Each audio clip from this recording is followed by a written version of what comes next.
প্রিয় বন্ধুরা, কেমন আছো সবাই? আশা করছি সবাই ভালোই আছো।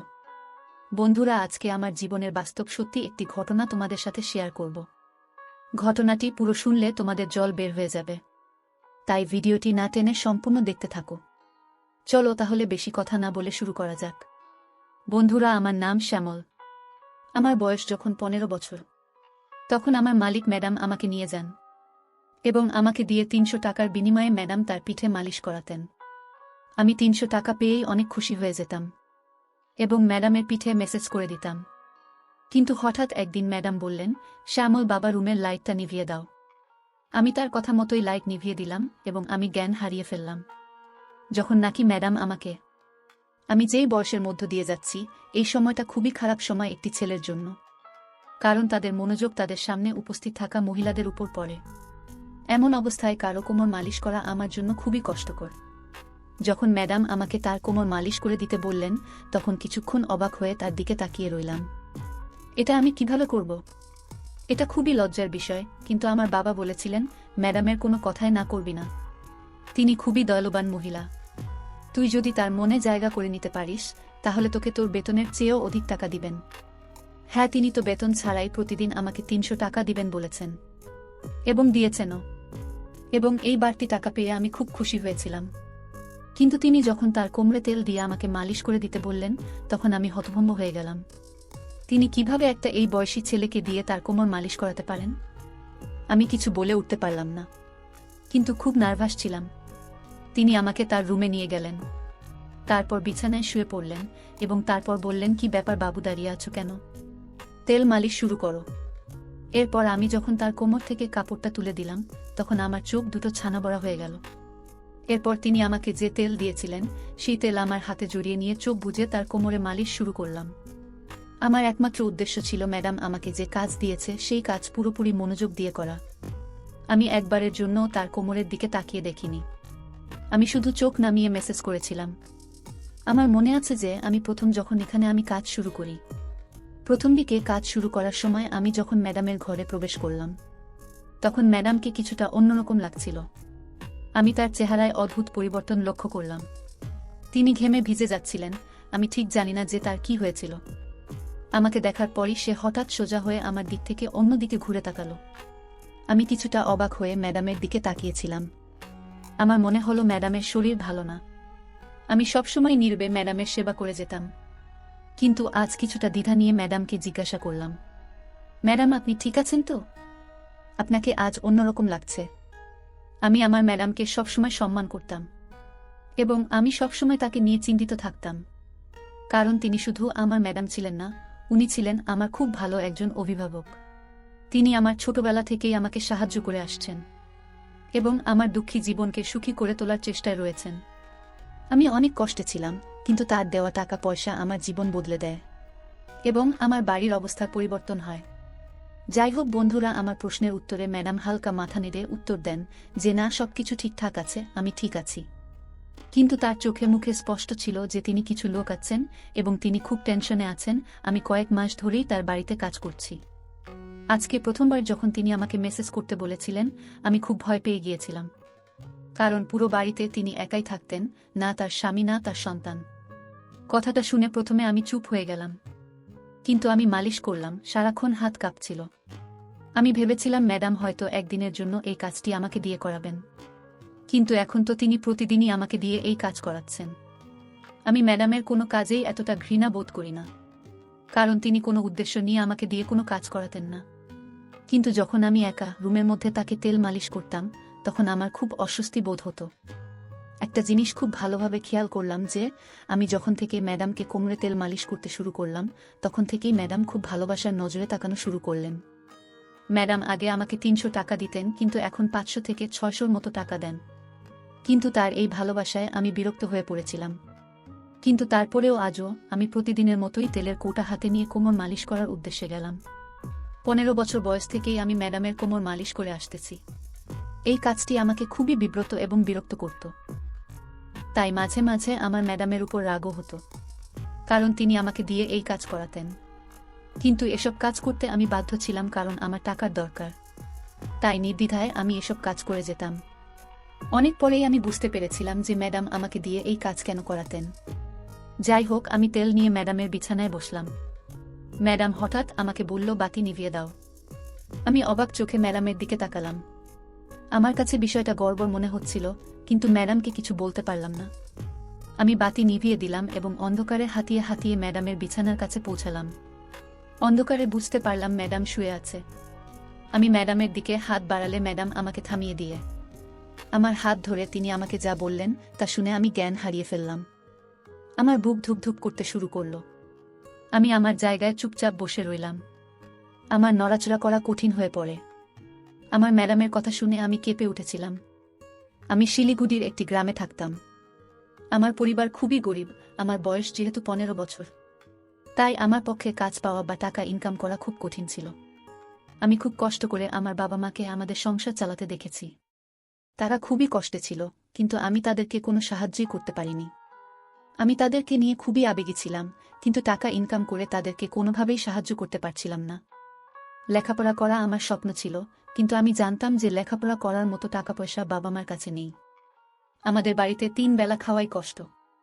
তবে আমি যদি আমার স্বপ্নের কথা বলতাম, তাহলে অবশ্যই আমার বাবা মার যত কষ্টই হোক আমাকে লেখাপড়া করাতো।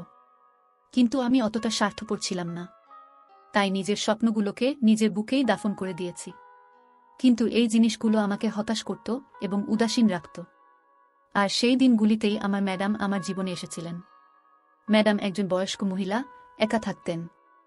তার স্বামী তাকে ডিভোর্স দিয়েছিলেন এবং তার কোনো সন্তান ছিল না। তবে তার অনেক টাকা ছিল এবং আমাদের গ্রামে ওনার অনেক জমি জমা ছিল। ম্যাডামের নিজের জমিতে খুবই গুরুত্বপূর্ণ কিছু কাজ ছিল। তাই আমাদের গ্রামে আসার পর আমাকে দেখে অনেকক্ষণ আমার দিকে তাকিয়ে থেকে জানতে চাইলেন আমি কেন স্কুলে যাই না, কেন পড়ালেখা করি না। আমি দুঃখের সাথে আমাদের পরিবারের কথা বললাম এবং বললাম কেন আমি পড়ালেখা করতে পারছি না। পড়াশোনা করতে গেলে তো আমাদের ঘরের খাওয়া দাওয়া বন্ধ হয়ে যাবে। আমার কথা শুনে ম্যাডাম চিন্তায় পড়ে গেলেন। এরপর তিনি আমাদের বাড়িতে এসে আমার বাবা মায়ের সাথে কথা বললেন এবং বললেন তার বাড়িতে ছোটখাটো কাজ করার জন্য আমার মতো কম বয়সী একটি ছোট ছেলে দরকার। তখনও আমার বাবা মা খুব চিন্তায় ছিলেন যে তাদের আদরের ছোট্ট ছেলেকে কিভাবে তারা কাজে লাগাবে, এবং তারা হয়তো ভেবেছিলেন যে আমি হয়তো তাদেরকে ভুল বুঝব। কিন্তু আমি এগিয়ে গিয়ে তার কথায় রাজি হয়ে গেলাম। আমার কথায় ম্যাডাম খুব খুশি হয়ে গেল। তখন আমি কিছুই জানতাম না, আমি যে মনে করেছিলাম হয়তো ম্যাডাম তার বাড়ির ছোটখাটো কাজ আমাকে দিয়ে করাবেন। যাই হোক, আমি খুশি মনে রাজি হয়ে গেলে আমার বাবা মাও চুপ হয়ে গেল। ম্যাডাম আমার বাবার হাতে বেশ কিছু টাকা দিয়েছিলেন এবং তিনি আশ্বস্ত করেছিলেন যে প্রতি মাসেই তিনি টাকা পাঠাবেন, যাতে আমাদের বাড়ির দুর্বস্থা কেটে যায়। মনে মনে আমি খুব খুশি হয়েছিলাম। আমার স্বপ্ন সত্যি হয়েছে, কারণ আমি সব সময় আমার বাবা মাকে সাপোর্ট দিতে চেয়েছিলাম এবং তাদের মুখে হাসি ফোটাতে চেয়েছিলাম। যাই হোক বন্ধুরা, আমি আমার জিনিসপত্র গুছিয়ে ম্যাডামের সাথে চলে এলাম। অনেক সুন্দর একটি বাড়ি ছিল। এত সুন্দর বাড়ি আমি আমার জীবনে প্রথম দেখলাম। ম্যাডাম ওই বাড়িতে থাকার জন্য আমাকে একটা রুম দিয়েছে। রুমটি খুবই ছোট, কিন্তু খুব সাজানো গোছানো ছিল। রুমে খুব দামি দামি জিনিসপত্র ছিল। আমার মনে হচ্ছিল রুমটি আমার জন্যই সাজানো হয়েছে। ম্যাডাম আমাকে ছোটখাটো কাজগুলো বুঝিয়ে দিলেন, যার মধ্যে রয়েছে তার গাড়ি পরিষ্কার করা এবং রাতে তাকে দুধের সাথে জল দেওয়া এবং থালাবাসন পরিষ্কার করা, তার কাপড় চোপড় ধোয়া ইত্যাদি। এই কাজগুলো আমার মতো নিম্ন পরিবারের একটি ছেলের জন্য কঠিন কিছু নয়। ম্যাডামের বাসায় বাহির থেকে রান্না করা খাবার আসত। ম্যাডাম খাওয়ার সাথে আমাকেও সেই খাবারই দিতেন। প্রথম দিনই আমাকে ভালো ভালো জামা কাপড় দেয়া হয়েছিল এবং সুন্দর এক জোড়া জুতো কিনে দিয়েছিলেন। ম্যাডামের দয়া এখানেই শেষ হয়নি। আমাকে বলেছিলেন যে আমাকে খুব শীঘ্রই ভালো একটি স্কুলে ভর্তি করাবেন, যাতে আমি আমার পড়ালেখা চালিয়ে যেতে পারি। ম্যাডামের মুখে এই কথা শুনে আমি অনেক খুশি হয়ে গিয়েছিলাম। কিন্তু সন্ধ্যা নামার সাথেই তিনি আমাকে তার ঘরে ডেকে একটি সুগন্ধযুক্ত বোতল ধরিয়ে দিয়ে বলল, আমার গায়ে এটা মেসেজ করো। আমি মাথা নেড়ে সাই দিয়ে তেল এনে তাড়াতাড়ি ম্যাডামের পাশে গিয়ে বসলাম। আমি ভেবেছিলাম হয়তো তার পা আমাকে মেসেজ করে দিতে বলবে, এবং এতে আমি খুশিই ছিলাম। কিন্তু কিছুক্ষণ মালিশ করার পর ম্যাডাম আমাকে থামিয়ে দিয়ে বলল কোমরের মেসেজ করে দিতে। আমার খুব লজ্জা লাগছিল, কিন্তু কোনো মতে ম্যাডামের কোমরে মেসেজ করে দিলাম। তারপর ওখান থেকে উঠে আমি আমার রুমে চলে গেলাম। আমি ভাবলাম আজকে মনে হয় ম্যাডাম বেশি ক্লান্ত, যার কারণে আমাকে দিয়ে আজকে কোমর মেসেজ করিয়েছে। এরপর থেকে হয়তো আর করাবে না। কিন্তু আমার ধারণা সম্পূর্ণ ভুল ছিল। আমি খুবই দুরন্ত ছিলাম, তাই সব কাজ তাড়াতাড়ি করে ফেলতাম। কিন্তু পরের দিনরাত হলে আবারও ম্যাডাম আমাকে ডেকে নিয়ে তেলের বোতল ধরিয়ে দিলেন। আমার মনটা খুবই খারাপ হয়ে গেল, কারণ আজকেও আমার ম্যাডামের কোমর মালিশ করে দিতে হবে। পা পর্যন্ত ঠিক ছিল, কিন্তু ম্যাডাম আমাকে দিয়ে যেখানে মালিশ করাতেন সেটা আমার জন্য খুবই অস্বস্তিকর ছিল। আজও আমি কোনো রকমে ম্যাডামকে মালিশ করে তার দিকে তাকালাম। দেখলাম তিনি শান্তিতে ঘুমাচ্ছিলেন। আমি ঠিক বুঝতে পারলাম না যে তিনি এতে কি সুখ পান। ম্যাডামের কাজকর্মে আমাকে খুব অবাক করছিল। 3 দিন পরেই ম্যাডাম আমাকে ভালো একটি স্কুলে ভর্তি করিয়ে দিয়েছেন। আমি আমার ম্যাডামের জন্য পাগল ছিলাম, কিন্তু ম্যাডামের কোমর মেসেজ করা আমার একদমই ভালো লাগতো না। ম্যাডাম এটা রুটিনে পরিণত করেছিলেন। তিনি প্রতিদিনই আমাকে দিয়ে এই কাজ করাতেন। সে ছিল আমার মালিক, তাই আমি তার কোনো হুকুমই অমান্য করতাম না। চুপচাপ সব আদেশ মেনে চলতাম। আমি মালিশ করতে থাকলাম। ম্যাডাম অবশ্য আমার দিকে তাকিয়ে বুঝতে পারত যে এই কাজে আমি খুবই বিরক্ত ফিল করি, আর সেই জন্যেই তিনি আমাকে বেতন বাদেও প্রতিদিন 500 থেকে 600 টাকা করে দিত। এবং আমিও কোনো কিছু না বলে শুধু টাকার জন্য কাজগুলো করে যেতে লাগলাম। এইভাবে করে ম্যাডামের সাথে ওই বাড়িতে আমি অনেক দিন ছিলাম, এবং এখন আমি এসব কাজে খুবই অভিজ্ঞ হয়ে গিয়েছি। আমার ম্যাডামের খুবই ভালো একটি অভ্যাস ছিল, সেটা হলো সে আমাকে না জানিয়ে আমার বেতনের টাকা আমার বাবা মাকে পাঠিয়ে দিত। যে টাকা পেয়ে আমার পরিবারের সচ্ছলতা এসেছে। আমিও খুব যুদ্ধ করে পড়ালেখা চালিয়ে যাচ্ছিলাম, যাতে করে ম্যাডামের মতো মহিলাদের বাসায় থেকে তাদের ইচ্ছা পূরণ করতে না হয়। হঠাৎ একদিন প্রতিদিনের মতোই আমি ম্যাডামকে মেসেজ করে দিচ্ছিলাম, তখন মেসেজ করা অবস্থায় ম্যাডাম আমার দিকে একভাবে তাকিয়ে রইলেন। ম্যাডামকে মেসেজ করার সময় সব সময় আমার মুখে একটা বিরক্তিকর ভাব থাকত, এবং এভাবেই আমি মেসেজ করতাম। এবং ম্যাডাম এটা খেয়াল করতেন, এবং আজ ম্যাডাম আমাকে বলছে যে আমি জানি এই কাজটা করতে তোমার খুব খারাপ লাগে, কিন্তু আমি যে খুবই অসহায়, তাই তোমার খারাপ লাগা সত্ত্বেও তোমাকে দিয়ে আমি এই কাজটি প্রতিদিন করিয়ে নেই। ম্যাডামের মুখে উদাসীন ভাব ফুটতে লাগল। আমি কোনো কিছু না বুঝে ম্যাডামের মুখের দিকে তাকালাম। আমি বুঝতে পারিনি ম্যাডাম তার বাধ্যবাধকতার কথা বললেন। আমি লজ্জায় মুখ লুকালাম। ম্যাডাম আমাকে জানালেন যে তার মেরুদণ্ডের সমস্যা রয়েছে, যার কারণে সে প্রতিদিন তেল মালিশ না করলে সে ঘুমোতে পারে না। ম্যাডাম এই কাজের জন্য উচ্চ বেতনে নার্স রেখেছিলেন, কিন্তু তারা সবাই কোনো না কোনো অজুহাত দেখিয়ে তাড়াতাড়ি মেসেজ করতেন। আবার কখনো কখনো মেসেজ না করেই চলে যেতেন, কখনো আবার আসতই না। তাই বাধ্য হয়েই ম্যাডাম আমাকে কাজে রাখে, এবং এই জন্যই তিনি আমার এত উপকার করতেন, যাতে করে আমি যেন তার মেসেজ করার জন্য না বলতে না পারি।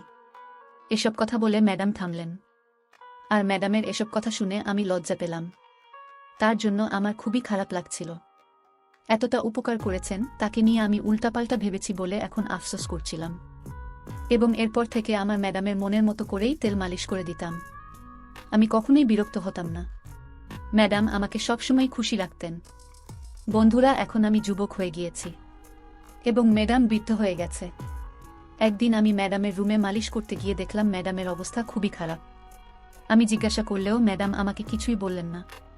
আমি যখন মেসেজ করা শুরু করলাম, প্রথমবারের মতো ম্যাডাম আমাকে বাতি নেভাতে বললেন। তার কথা শুনে প্রথমে আমি কিছুটা অবাক হয়ে গিয়েছিলাম, কিন্তু এরপর বাতি বন্ধ করে তার কাছে গিয়ে বসলাম। এমন সময় ম্যাডাম আমার হাত ধরে বললেন, আজকে আমার খুবই খারাপ লাগছে, আর বুকেও ব্যথা হচ্ছে। আমার মনে হচ্ছে আমার সময় ঘনিয়ে আসছে। ম্যাডামের কথা শুনে আমি ঘামতে শুরু করলাম। আমি নীরবে চুপচাপ বসে রইলাম। ম্যাডাম বলল, তোমার সেবা যত্ন আমার মন কেড়ে নিয়েছে। আমার যদি ছেলে থাকতো তবে তোমার মতো যত্ন নিত, আমার যদি একটি ছেলে থাকতো তবে তোমার মতো যত্ন নিত। তাই আমি তোমাকে আমার ছেলের মতোই মনে করি, এবং আমার সমস্ত সম্পত্তি তোমার নামে করে দিয়েছি। নিজের খেয়াল রেখো, সাবধানে থেকো। এই কথা বলেই ম্যাডাম চুপ হয়ে গেল। আমি তাড়াতাড়ি করে উঠে বাতি জ্বালিয়ে কাজের মাসিকে ডেকে ডাক্তারকে ডাকতে বললাম। ম্যাডাম একেবারে নিথর হয়ে রয়েছেন। ডাক্তার অনেকগুলো চেক আপ করে বললেন যে তিনি এই পৃথিবীতে আর নেই। আমি কোনো কিছু না বুঝতে পেরে পাগলের মতো কাঁদতে শুরু করলাম। ম্যাডাম সত্যিই আমাকে অনেক ভালোবাসতেন, যেটা আমি আগে বুঝতে পারিনি। পরের দিনই উকিল এসে সমস্ত সম্পত্তি আমাকে বুঝিয়ে দিয়েছিলেন। এখন আমি অনেক বড়লোক হয়ে গিয়েছি। আমার পরিবারের এসেছে সচ্ছলতা। এখন আমি বাবা মা ভাই বোনদেরকে নিয়ে একসাথে ম্যাডামের বাড়িতেই থাকি। বন্ধুরা, এরকম আরও দুর্দান্ত ঘটনা পেতে অবশ্যই আমার চ্যানেলটি সাবস্ক্রাইব করে আমার সঙ্গেই থাকুন। ধন্যবাদ।